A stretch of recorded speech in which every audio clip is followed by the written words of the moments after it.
এই জমিটি দক্ষিণ ২৪ পরগনা জেলার বারুইপুর রামনগরে।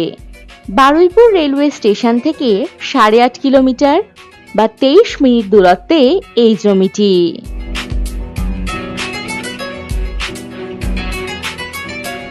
এই জমির পরিমাণ ৫ বিঘা। জমির সামনেই ১৬ ফুটের পিচ রাস্তা পাবেন।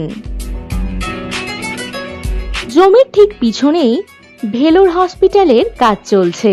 ভবিষ্যতে খুব সুন্দর এক লোকেশন হয়ে উঠবে।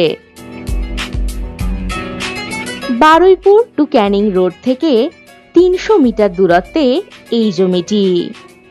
এই জমি থেকে ৩ মিনিট দূরত্বে পাচ্ছেন পেট্রোল পাম্প। এখানে ড্রেনেজ, ইলেকট্রিসিটি অলরেডি রয়েছে। এখান থেকে ১০ মিনিটের মধ্যেই বাজার, স্কুল ও অন্যান্য সুযোগ সুবিধা আপনারা পেয়ে যাবেন। যে কোনো প্রজেক্ট, বাগানবাড়ি বা ইনভেস্টমেন্টের জন্য দুর্দান্ত হবে এই জমিটি।